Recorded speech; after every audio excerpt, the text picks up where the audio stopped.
Please, allow me to show you something.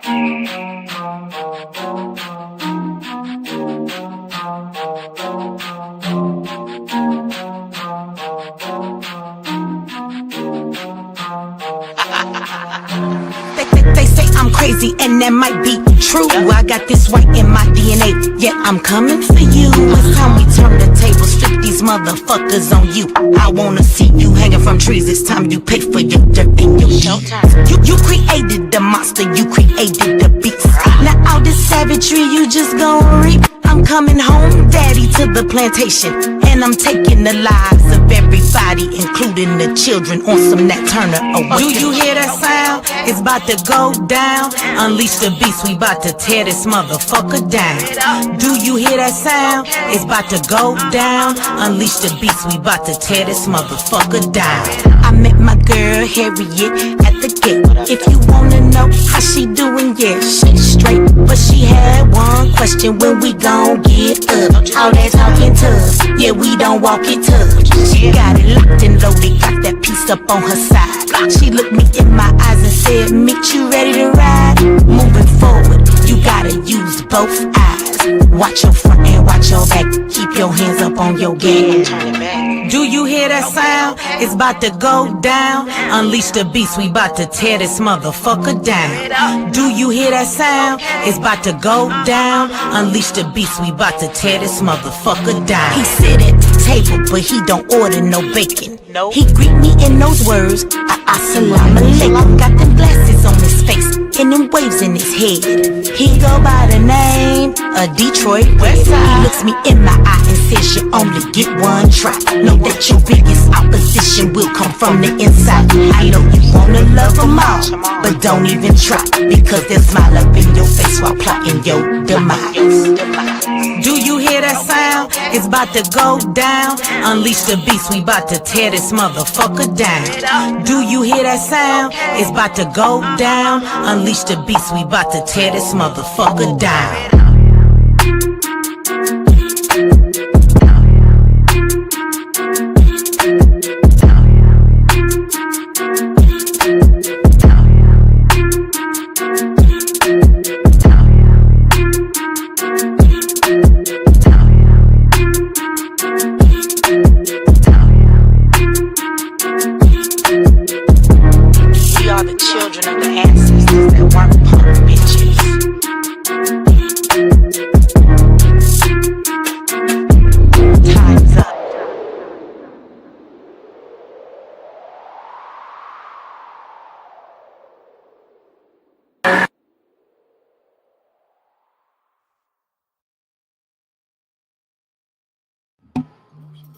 Greetings, greetings, greetings, honor and respect, honor and respect, honor and respect. It is another edition of Revolutionary Hoodoo, New Orleans Voodoo Secrets and Recipes, powered by, sponsored by, promoted by NOIVD, New Orleans International Voodoo Day.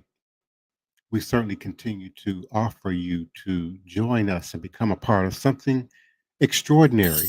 New Orleans International Voodoo Day is not just an event, it is a movement that celebrates culture, fosters education, and it connects people from around the globe. By sponsoring and joining this event, you are supporting a tax deductible cause that preserves heritage, uplifts art and education, and fosters healing within the community and beyond. Your sponsorship goes beyond promoting your business. It demonstrates your commitment to cultural preservation and education while supporting a unique event that brings international recognition to New Orleans. Events like symposiums, art exhibitions, monument installations, sacred processions, and global speakers offer unparalleled opportunities to honor history and inspire a brighter future. Supporting an event like this means empowering a community, enriching cultural understanding, and making a meaningful impact on the world.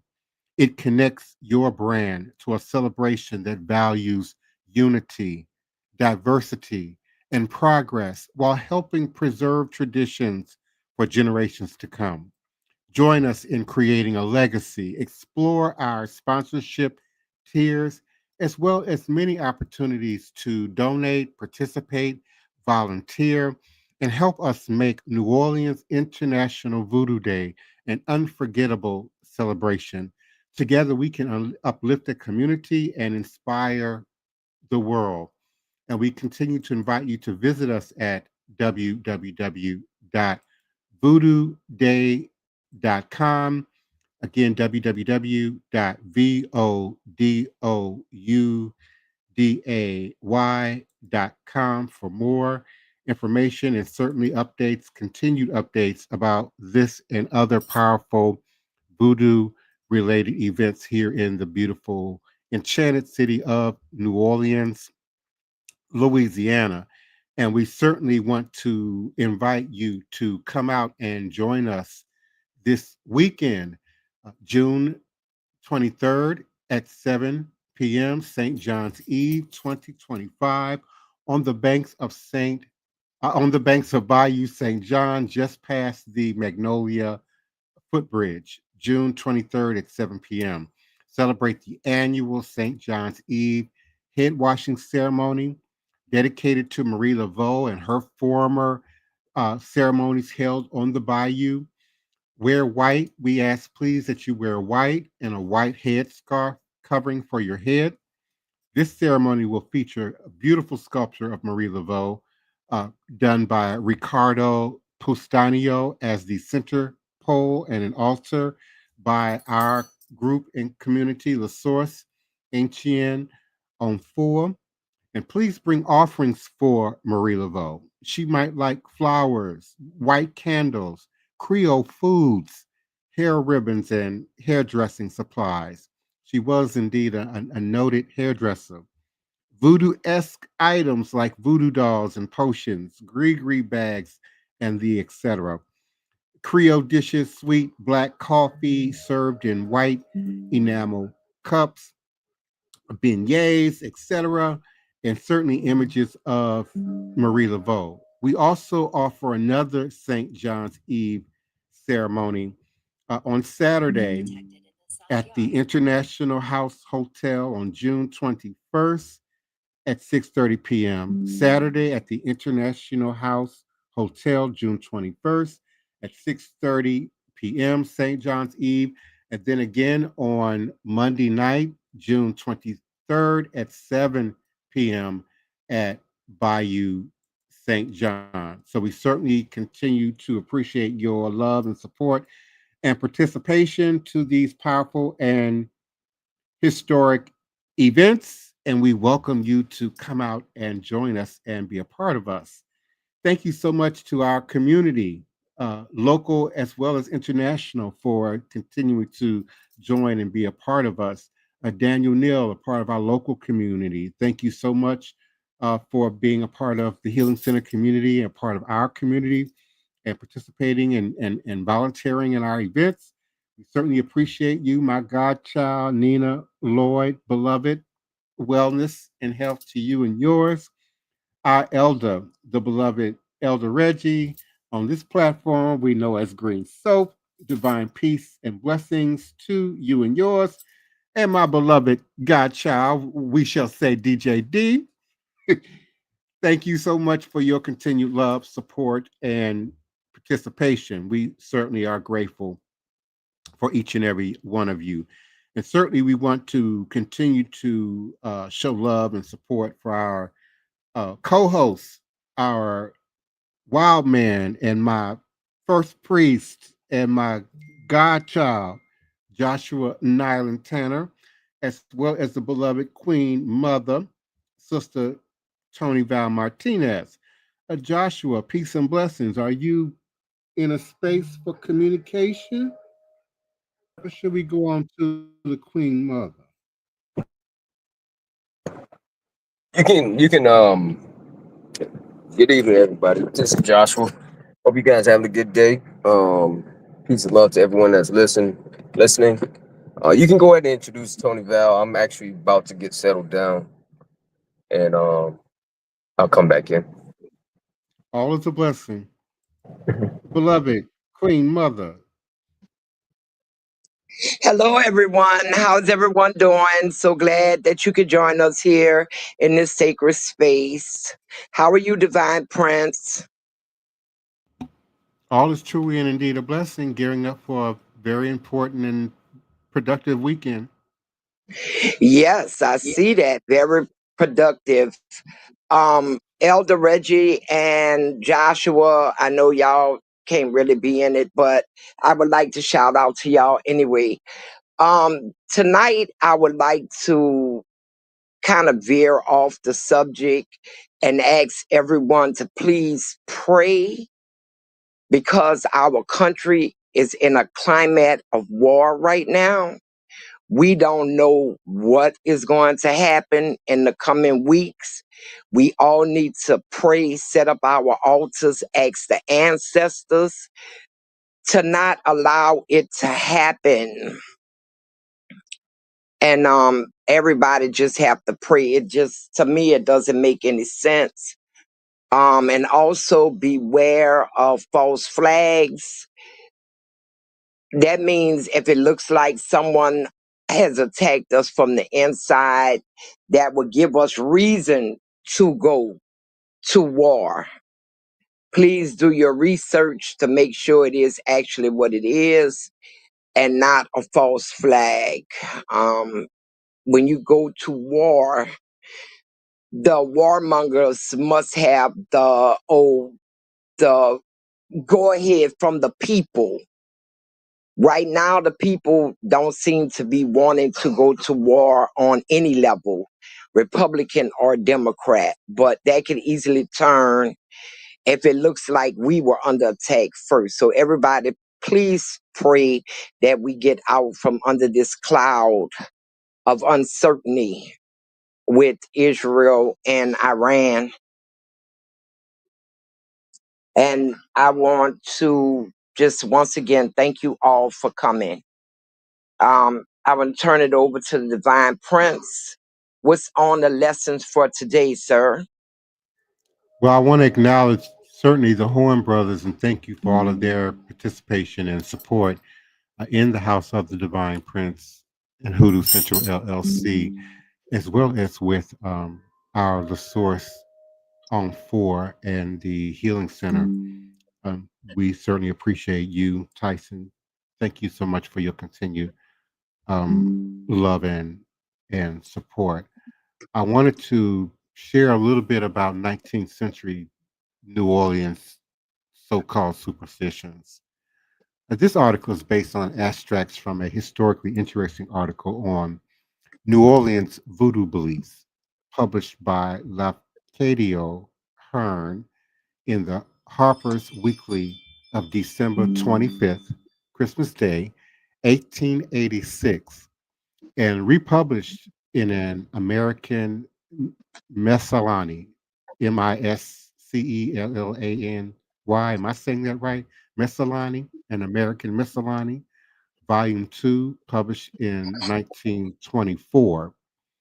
It was entitled New Orleans Superstitions. Patrick Lafcadio Hearn was a Japanese writer born on and in Greece. His mother was born to a Greek mother and Irish father, and is best remembered for his book about Japanese culture, especially his collections of legends and ghost stories, such as Kwaidan stories and studies of strange things. In the United States, he is also known for his writings about New Orleans, based on his decade long stay here. It must be said that the original text does not make a clear difference between hoodoo and voodoo and voodoo. And let me say that again: hoodoo, Hoodoo, and voodoo, Vodou, which is the Haitian Creole demonstration, and Voudou, which would have been a common spelling for Louisiana voodoo at that time. And while these are distinctly different systems, voodoo is basically a nature based system, and hoodoo is mainly the body that encompasses folk magic and culture, sorcery, if you will, African rooted folklore and root work. The confusion, especially within the Louisiana voodoo tradition, comes mostly from the fact that in both hoodoo and voodoo magic, root work and folklore, there is a lot of overlap. However, the author reveals an interesting view on the subject, as in his observation, the New Orleans voodoo of the late 19th century was not the snake worship based religion, but a collection of magical practices and beliefs practiced by people who had little understanding of the original African religious rites. Lafcadio Hearn writes, as a religion and imported faith, voodooism in Louisiana is really dead. The rites of its serpent worship are forgotten, he says. And for what is today called voodooism in New Orleans means not an African uh, cultist, but a curious class of what was referred to as Negro practices, some possibly derived from it, and others which bear resemblance to the magic of the Middle Ages, certainly suggesting the incorporation of the magical rites and practices of those who held us captive and ultimately affected a cultural imprint on our demonstration at the time. Hearn, however, wrote as an outsider, and almost 1.5 centuries later, it is difficult to judge whether his conclusion was too far and too radically stated or not. An important part Hearn may have overlooked in the use of the Catholic faith by the voodoo practitioners as camouflage, shielding the magic of the uh, African Aboriginal traditions from the overt gaze of white man's racist brutalities. And unlike their Haitian counterparts, the enslaved in Louisiana did not rebel in great numbers against their slave masters, or so they want us to believe. And instead, voodoo followers use amulets and charms in their daily lives. The people use them mainly for healing, protection, guidance, and to keep a connection with the loved ones.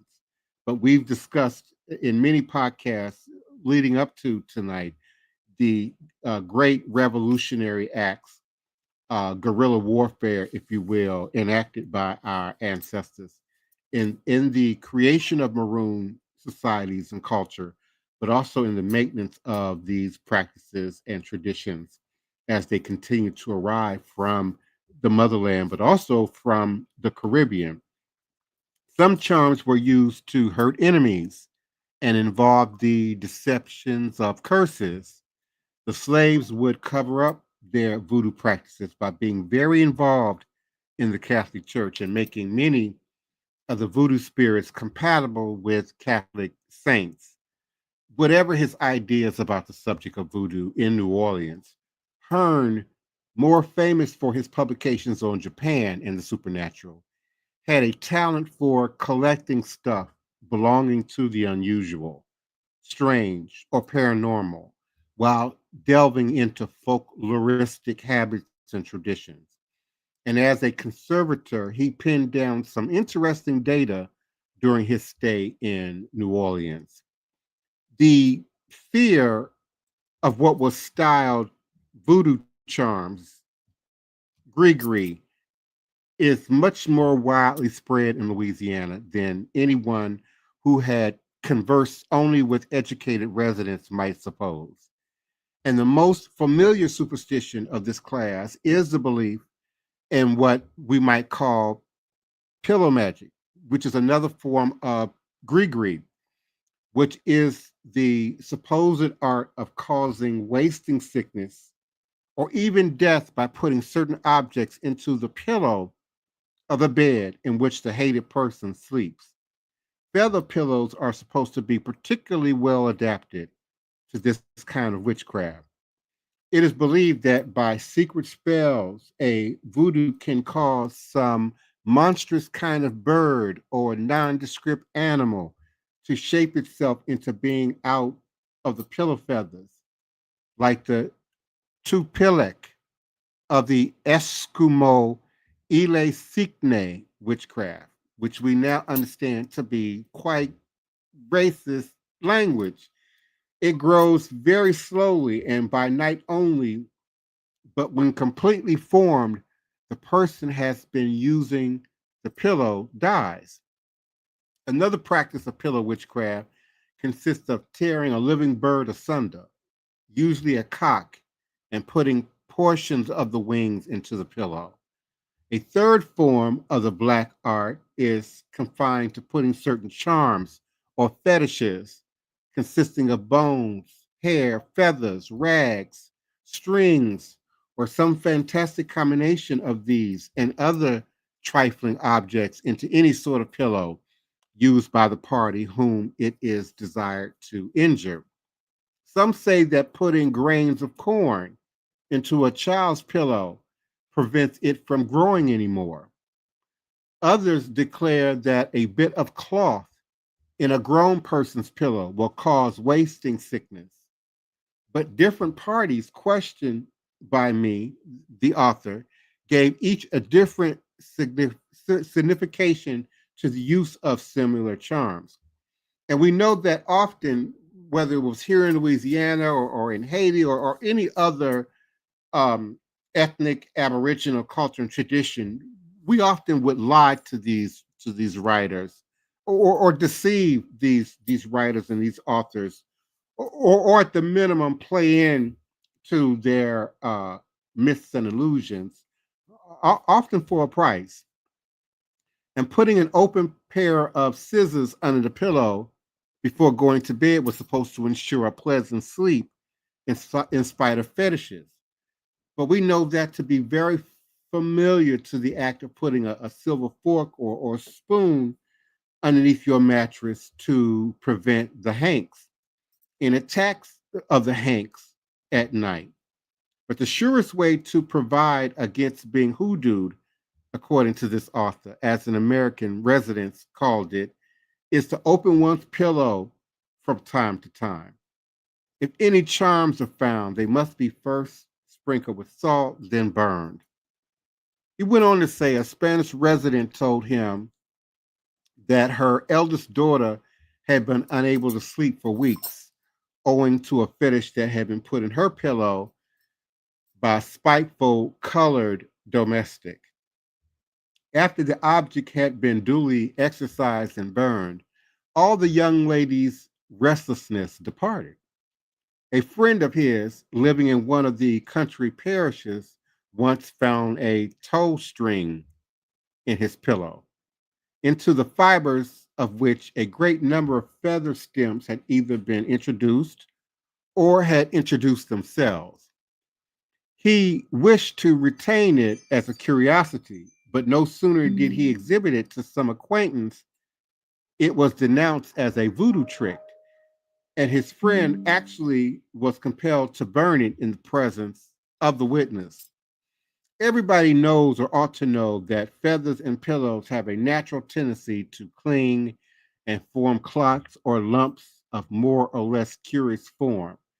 Hence the idea of beating and fluffing the pillows that we used to see commonly in earlier cinema. But the discovery of these in some New Orleans households was enough, according to this author, to create panic.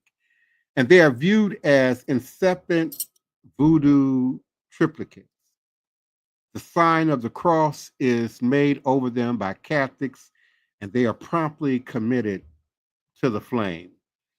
Pillow magic alone, however, is far from being the only recognized form of maleficent witchcraft. Placing charms before the entrance of a house or a room, or throwing them over a wall into a yard is believed to be a deadly practice. When a charm is laid before a room door or hall door, oil is often poured on the floor or pavement in front of the threshold. It is supposed that the that that whoever crosses it, an oil line falls into the power of the voodoos. Much like our enemies are said not to be able to cross the red crushed brick line. And to break the oil charm, sand or salt should be strewn upon it. Only a few days before writing this article, a very intelligent Spaniard told the author that shortly after having discharged a dishonest servant, he found before his bedroom door one evening a pool of oil with a charm lying in the middle of it and candle burning near it. The charm continued or contained some bones, feathers, hair, and rags, all wrapped together with a string and a dime. And dimes, I believe, at that time contained a high degree of silver. No superstitious person would have dared to use that dime. But his friend, not being superstition, forthwith put it into his pocket, according to the author.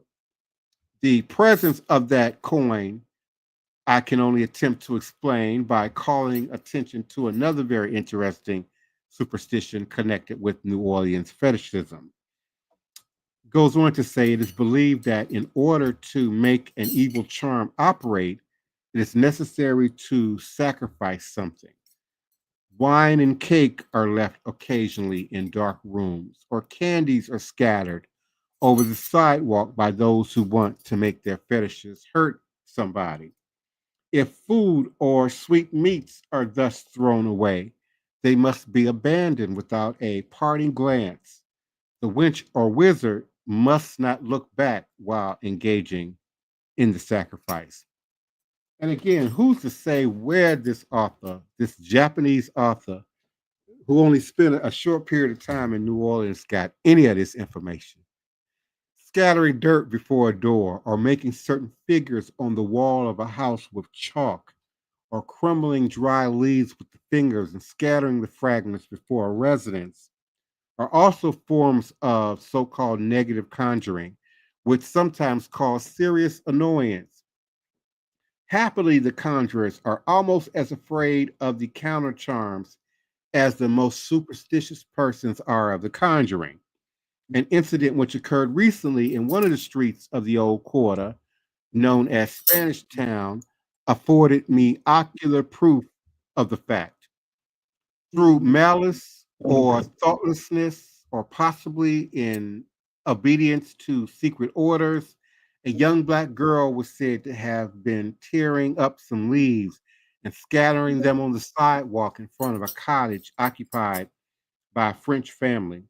And just as she had dropped the last leaf, the irate French woman rushed out with a broom and a handful of salt and began to sweep away the leaves after having flung salt both upon them and upon the little negress. The latter actually screamed with fright and cried out, Au pas jeter plus de sel après moi, madame. Pas besoin jeter de sel après moi. Mon pas venir ici encore. Oh, madame, don't throw any more salt after me. You needn't throw any more salt after me. I won't come here anymore. And so this author continues on, Hearn says, another strange belief connected with these practices was well illustrated by a gift made to a friend, Professor William Henry, by a servant for whom had done some trifling favor. The gift consisted of a frizzy hen, one of those funny little fowls with feathers that seem to curl. Mars Henry, you keep that frizzy hen and envy niggas away from me. Any conjure in your yard, that frizzy hen will eat the conjure. Some say, however, that one is not a safe unless he keeps two frizzy hens. So apparently, the guy was advised to keep the frizzy hen in the yard to eat any conjures that might be or tricks that might be tossed onto the property. Salt was greatly feared if it was thrown at you. And this is a legend that lives on till this day. In addition to throwing salt, the incantatory use of a broom was also feared. The black man's terror of a broom is of very ancient nature, according to Hearn. It may have an African origin. It was commented upon by Moreau de Saint Mere in his work on Saint Domingo, published in 1196. He wrote that in particular, it irritated the African to have a broom passed over any part of his body. It was believed that the act shortened one's life. Very similar ideas concerning the broom linger in New Orleans. To point either end of the broom at a person is deemed bad luck. And many an ignorant man would instantly knock down or violently abuse the party that should point a broom at him. Moreover, the broom is supposed to have mysterious powers as a means of getting rid of people. If you are pestered by visitors whom you would wish never to see again, sprinkle salt on the floor after they go. Sweep it out by the same door which they have gone, and they will never come back. To use a broom in the evening is bad luck.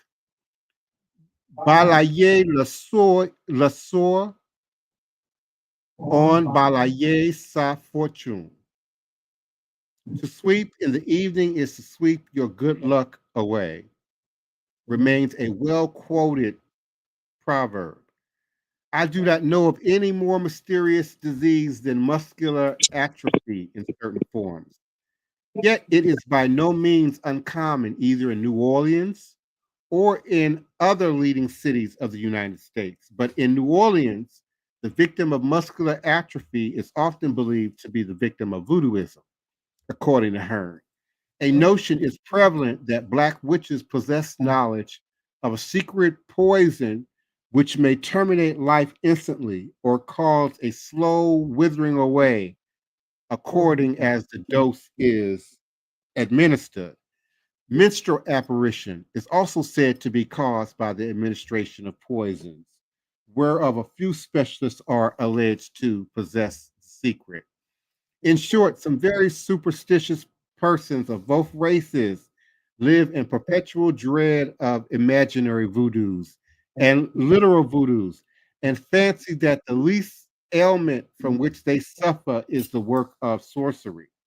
It is very doubtful whether any knowledge of those animals or vegetable potions which leave no trace of their presence in the blood or which may have been known to some slaves of African birth still lingers in Louisiana, according to Hearn, widespread as it is in the belief to the contrary. And these beliefs fed many beliefs that continue to linger till this day as it relates to voodoo, New Orleans voodoo, and certainly hoodoo, conjure, obia, and the like. And some of them certainly created out of the imaginations of these white authors and white creators, and fears often created from revolution and the fear of uprising. What say you, Sister Toni? Oh, yes, yes, yes. New Orleans is very superstitious. And as you were reading, calling out some of the superstitions, I was like, yep, I know about that. Like the broom. A broom is very powerful. You could not sweep after dark out the back door in our house. You could only buy a new broom in August, and you had to bring the new broom in through the back door. And then I was thinking about me and you with the peanuts. You know what I'm talking about? At Yes, work. ma'am. Yes, ma'am. Don't With the start none, won't peanuts. be none. I know, huh? And that really did work, boy. That really did work. But the broom, especially the sweeping on someone's foot, that's very big here in New Orleans. You'll hear people you never thought. They be like, "Ooh, don't sweep around me. You might get my foot." And it caused me to look at them like, "What?" But if it does happen, the first thing they want to do is spit on the broom. Some people say you have to spit on the broom 3 times. Other people just once. And another thing that's big, I don't think you mentioned, is splitting the pole. You can start a fight Yeah. by walking with somebody and you split the pole on them. You would think you slapped them in their face the way they go to screaming and hollering to walk back around and do not split that pole. And it is common with a lot of New Orleanians who say they do not believe in voodoo. And it got carried into other parts of the country. I would say the black community, universally to some degree, and most people have no attribution to where it originated. Yes, I think with the great migration from the South up into the northern states, the households carried those same traditions and fears with them and passed them on through the generations. Like throwing salt over your shoulder if you spill it. Hmm. Hmm. Like you said, salt is very powerful. But Yes. we'll have to pick up this conversation again, which is very interesting. Again on Monday, because our time has run out for tonight, and we'll see But I think Joshua everybody. had something to say. Oh, Joshua, he's in. I mean, yeah, I really didn't have too much to say. I was listening to what Ty was saying about all the superstitions. I've heard a lot of stories about that. Also heard people want to fight and get really not so much fight, but they really are very protective of the whole broom sweeping of the feet situation. Just as much as the what you were saying in terms of the Splitting the pole. splitting the pole. Yeah. Because Yeah, it's those are 2 very big things in New Orleans yeah. with young and old. Yeah, I think it traveled through the country, but I mean that's through story. I mean, I'm sure people shared those stories, shared those experiences with their families, and it pass it along to the kids and to the next generation. Like don't let so and so, don't let nobody do this. Don't let nobody do that. Don't let nobody do this. Don't do this and don't do that. We had a way of doing things, and we still got a way of doing things, and we get things done pretty well by sticking to those traditions and staying true to what we know. Um, and not so much of what people say and what people write about, but what we know. Ashe, and we certainly seek your continued support and participation in this powerful podcast where we discuss all things voodoo, VODOU, voodoo, VOUDOU, voodoo with 4 O's, hoodoo, root work, conjure, and ATR in the Pan African diaspora. We have a delegation from Benin. We have signed a sister agreement with WIDA Benin in concert with their National Annual Voodoo Day, created for the receiving of the African American, Pan African diaspora.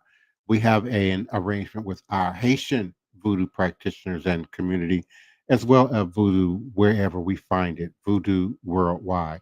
We ask you to continue to support and visit and join us by way of www.voodooday.org, www.vodouday.org, and we will, as the Queen Mother so eloquently suggested, we will continue this conversation on Monday night at 9 p.m. U.S. Central Standard Time, right after our voodoo choir rehearsal.